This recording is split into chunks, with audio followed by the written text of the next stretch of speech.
And Judge Rosemarie Aquilina is now with me in studio. Judge Aquilina, good to see you. Nice to see you.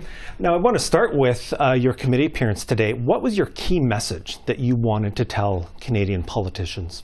That the time is now actually past due for a national independent judicial inquiry for safety of athletes in sports. And we can't continue to traumatize children. We need to have safety in every level of sports now.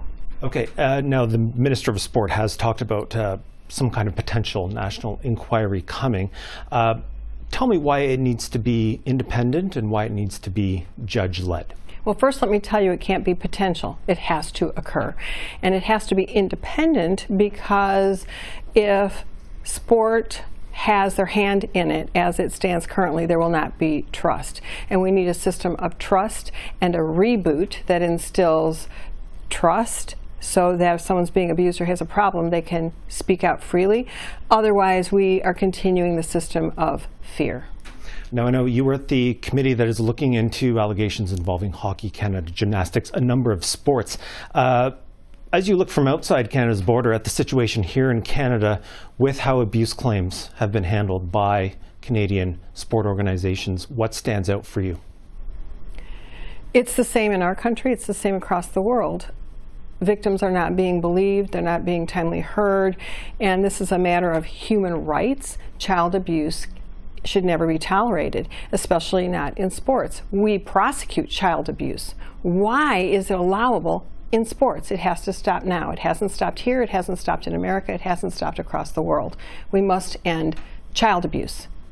Okay, now I know part of your reason for appearing was because of your notoriety with the Nasser case. This is a case where you discovered it was not just limited to him, but it extended far and wide. What was the level of culpability that you found there? It was very deep. If one person would have believed just one of those girls who reported 30 years ago, that case never would have been mine. It never should have been mine. There should have been adults who were responsible, who not only learned but reported, took action, and changed the system and prosecuted way back then. Because it was allowed, over 500 girls were assaulted and some boys now, and that's what we're finding all over in sports. So what does that tell us then about the power of retaliation that perpetrators hold over their victims, and what would an inquiry need to look at to really tackle that problem? It needs to look at the reasons that there's fear, and there are many of them, because athletes, they want their playing time, they want their practice time, and they want all those things that they are entitled to receive, and there's retaliation. So if they tell, they don't get any of those things. If we take the money out of it and we stop the fear, and we look at the problems, and we look at education and punishment of those who are abusing and taking out coaches until there's either clearance or punishment, then we're looking at safety. We have to have safety over money and medals, and then we will have champions on the field and in life. And you have, I know you've worked with, in the United States, you've worked with the U.S. Olympic Committee, you've worked with members of Congress to make changes in your country. What have the challenges been in moving forward, and what are the successes that you've seen? There have been a few successes. We are able to change the statute of limitations, either to get rid of it or to extend it.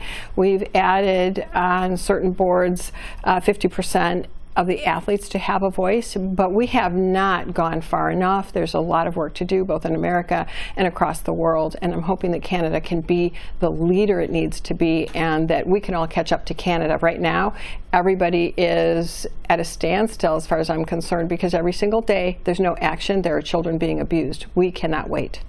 Now, aside from the issue of an inquiry, the Minister of Sport has announced last month some other measures for the government towards making sport organizations more accountable. So, for instance, a public registry, restrictions on non-disclosure agreements, more financial transparency, and you just talked about boards of directors, movement to change the makeup of those boards of directors. What do you think about those kind of measures, and is that going to be enough? It's not enough, but it's a really good start. There has to be accountability. You also have to have the enablers and bystanders who are also taken to task or prosecuted or sued or taken out of the equation. But You can have all the policies you want. If they're not enforced, they don't count. So update, double check, triple check, and make sure they're enforced, because a policy on the book that's not enforced doesn't count.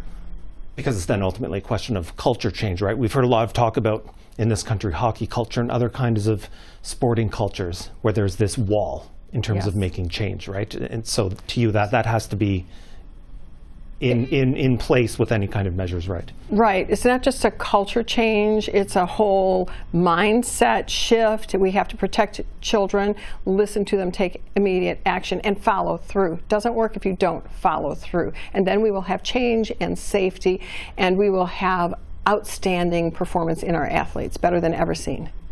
Okay, we're going to have to leave our conversation there. Judge Rosemarie Aquilina, I appreciate you making time for us here on Primetime Politics. Thank you.